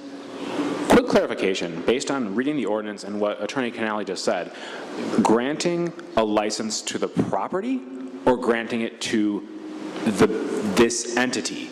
Are we creating a license in St. Charles Township that could be for, let's say, at that property, anyone at that property, or is it specifically to these potential buyers, this DD and SS? It's based on the application that was reviewed by the Liquor Commission, and that relates to this particular property and the applicant as indicated by Ms. Diaz. So she is the one who's going to be buying the property, and it's her proposal that she is going to buy the property subject to the board creating a license for that particular facility, which is located, as John indicated, I think it's in his district. For that particular use? It's not for a particular use. It's for a particular, it's an application for a liquor license. Right. That's been a question. Keep going. Okay, Mr. Smith, then Mr. Vasquez. Thank you, Mr. Chairman. One of my major concerns is that the new owners have indicated that they intend on using the previous manager from the previous owners who are now in our penitentiary. And I'm afraid that there may be some contamination there that may carry over. I understand your point. Mr. Vasquez. This question more for Pat Canale. If we don't grant a license at this location, do they qualify under the bring your own portion of our liquor license? Not that I'm aware of. Okay. Dr. Silva? I thought Mr. Pollack's question is very valid, and I apologize if I still don't understand. Is there a liquor license being granted to Ms. Diaz and her partners, or is there a liquor license being granted to the establishment, whereas anyone can come in and purchase and hold a liquor license? A liquor license is being granted to the applicant for the license at that location, ma'am. Thank you. Good. Thank you for the clarity. Okay, and let's wrap up, and then we'll go to a vote. Ms. Allen? Just to follow up, Mr. Canale, if this applicant then sells the business, does the liquor license go to the new owner, or does the new owner have to reapply for the license? You mean the license that's not in existence right now? I don't understand the question. I'm sorry. Right, it's not in existence now, but if we, I guess my question is, does the license go with the business as opposed to the property? No, it doesn't go with we have control of the license that's issued by the county board. So if she goes to sell the business in the future, the new applicant is still going to have to apply for a license. So you're not losing control by creating a license. We always, every year we review all the licenses, and Ms. Garza can talk to this probably better than I can, but they come before us, and the Liquor Commission then signs the licenses every year. But it's not a right that they have to the license. And that was my question. Thank you. Thank you. Mr. Hoshait? And then we'll wrap it up, maybe 2 more comments or questions. Mr. Hoshait. In response to Mrs. Allen's question, as a practical matter, if someone has an existing license and a business is sold, it's routine. We don't go through a vetting process again, other than the fact that you have to meet the state criteria for having a license. So if we grant this license and they want to sell the business tomorrow, we're not going to be here going through this evaluation like we are now. That's true. And in answer to Mr. Vasquez's question, I asked that question specifically of the representation or the representative of the applicant who called me, and the answer is that they cannot bring alcohol on. You may recall Diamonds was a similar facility or similar use that was at DuPage Airport or adjacent to DuPage Airport's property. That did not have a liquor license. That did, but they were permitted to bring your own liquor in. That is not the case at this site, and I think one of the reasons the numbers are so low is because you can't bring liquor in there. Thank you very much. Any other questions, comments? We had a motion and a second. A motion by Mr. Donahue, second by Ms. Lesh. I'll ask the clerk to call the roll. To approve the liquor license, correct? This is right, to increase the number of licenses in the county. And for this applicant at that location. Okay. Clerk, please call the roll. Allen. Aye. Auger. No. Barrero. Yes. Castro. Yes. Davis. Yes. Donahue. Yes. Ford. No. Frost. No. Gillum. Yes. Heyman. Yes. Hoshite. No. Bash. Yes. Lewis. No. Molina. Yes. Pollock. No. Shefflow. No. Silva. No. Smith. No. Taylor. No. Vasquez. Yes. Ronicky. No.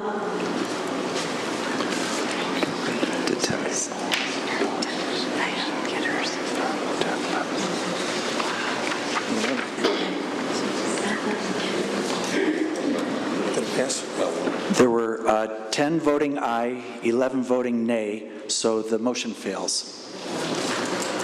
Okay, the next item on the agenda, actually, I think that we're approaching 2 hours, and but our last issue, because we won't be going into executive session, there aren't any other speakers, so before the adjournment, we have the appointment to the RTA board. And first of all, I'd like to thank Drew Fraz, Brian Pollock, and T.R. Smith, Teresa Barrero, Deb Allen, Susan Sterrett, Ron Ford, Christine Castro, Jen Lesh, and others for their help in coming through, and bipartisan individuals giving input into this decision. Let's see, we put in place, or I put in place, a 7-step process. The first one was to ask 3 bipartisan selection individuals to help in the process. We set criteria for the decision-making, basically a detailed knowledge and proven record of taking care of Kane County transportation, financial interests, management, financial and other background, a shared vision of freezing and reducing property taxes. I also disclosed my obvious bias and preference for one of the people who eventually applied. So for total transparency, some people operate without their preferences out there. I put mine out there. Opened up the process for resumes. We narrowed it to a short list after careful review. Each individual of the three gave me 3 to 4 of their most qualified. Especially TR and Brian, I appreciate. I know that actually going through, it's not easy when you have so many very good applicants for the position, for the appointment. I interviewed 4 of the 6 finalists. We kept the process open to the public in sending all lists and correspondence even to applicants for publication. I listened to many people in this process and made the decision yesterday. Now I'm going to ask for the board consent. But before I announce that, I'd like to recap a couple of the things, and I'd like to thank Drew Fraz for his deliberate going through and listing out some of the statistics. There were 26 applicants. 2 came in late. 3 of the 26 were women. I can guarantee you that in the future, when there are the substantial, even paid positions, I'm going to be doing, and I'll look for ideas of recruiting more aggressively for women candidates. There were 4 current or former applicants as board members. 1 changed his mind. There were 5 former mayors. 11 of the other candidates have government experience, either villages, appointed board. All the finalists are friends of mine with whom I have worked or know.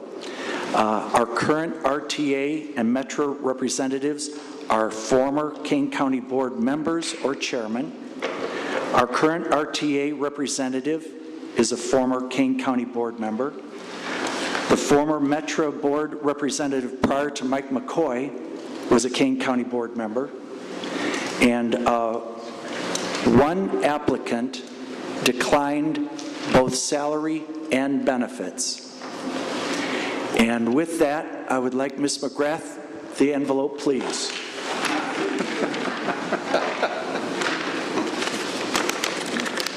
The selection of our next Kane County representative to the RTA board is Nabi Frock-Roden.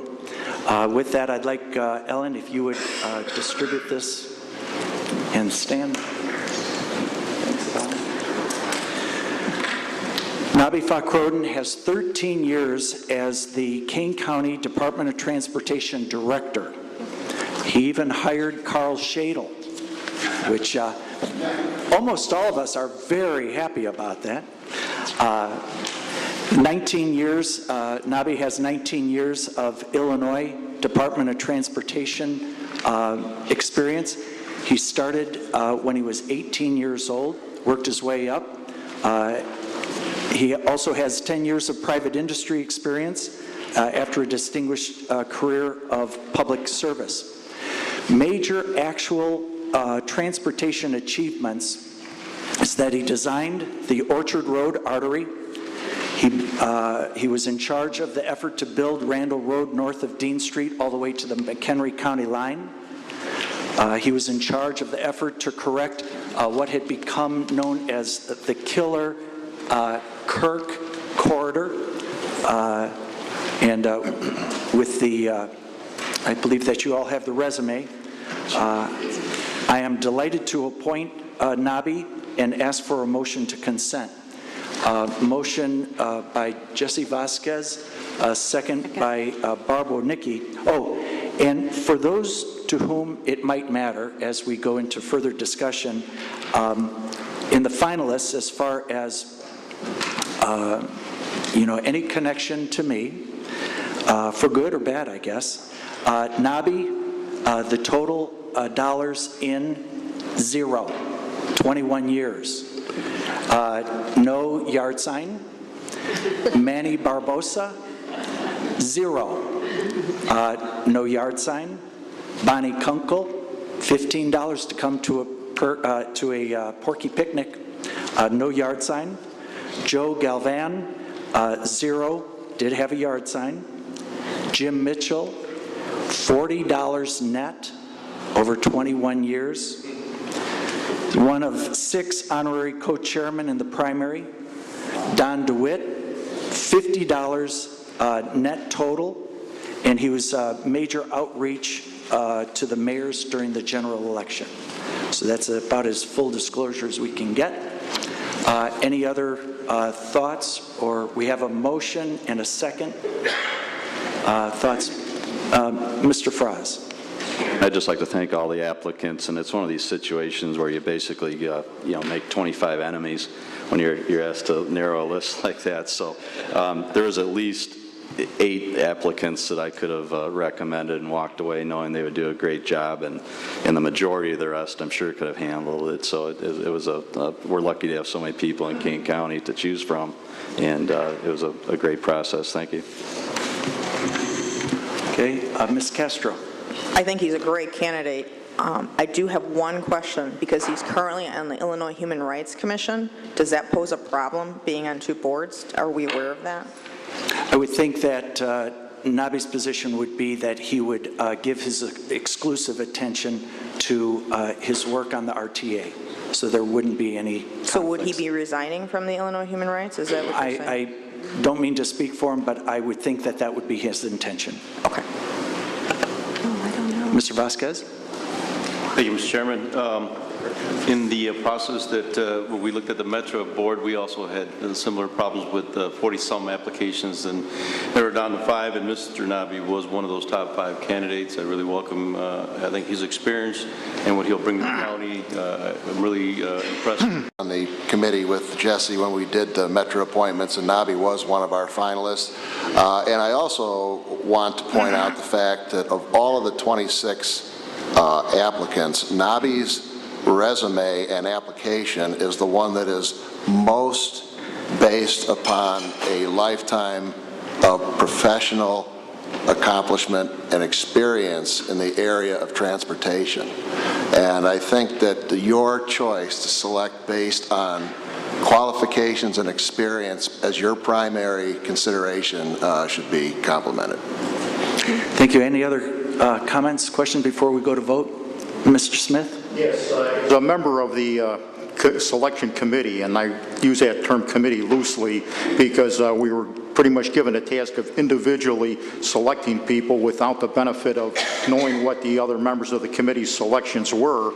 I'm very happy to say that the criteria that I used in selecting my final 4 candidates was the fact that they were willing to take the position without any benefits. And Nabi Fakhrodin got an A on my list because he was willing to take it, and he didn't care about getting anything for himself, just representing the people of Kane County and the community. So I'd like to thank you for your selection.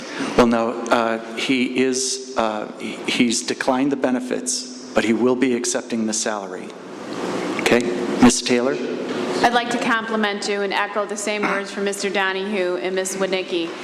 Just looking at this resume is very impressive, I have to tell you, so compliments to you. Okay. Ms. Lesh? Yeah, just kind of perusing through the resume, I see that he has been employed with the county department before. Would anyone from the transportation department be willing to speak on behalf of this candidate? Oh, I don't think that it'd be appropriate for the decisions made, and now the question before the board is whether you consent or not to have members of the transportation, if you wouldn't mind. That kind of input would have come before the selection, not during the process. Okay.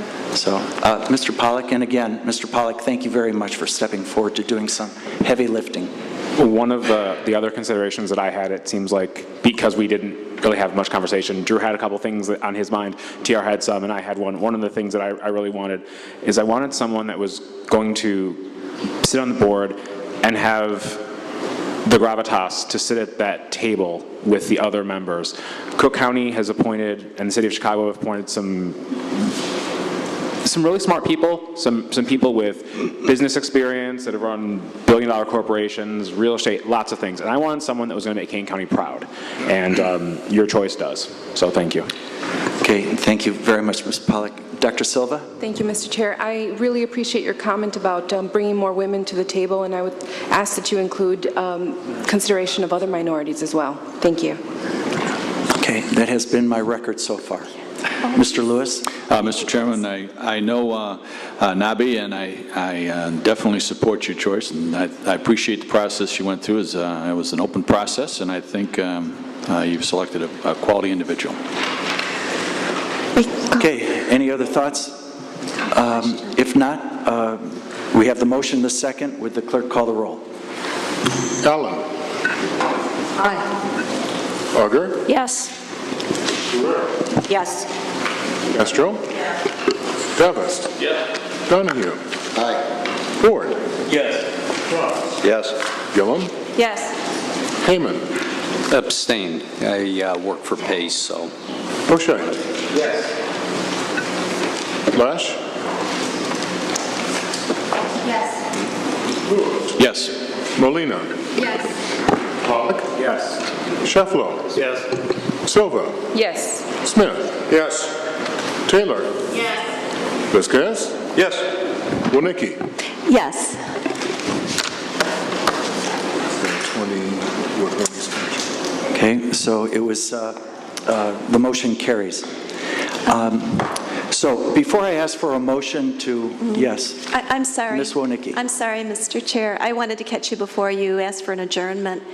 But I know at times they sound like a broken record regarding farmland protection, but I thought we were doing appointments today for farmland Right, protection. I was trying to do that, but this becomes a very complicated process, and so I did not get to that. I think we're I'm under hoping- a state deadline with, Great. okay, thank you. I'll work on it. Okay, thank you.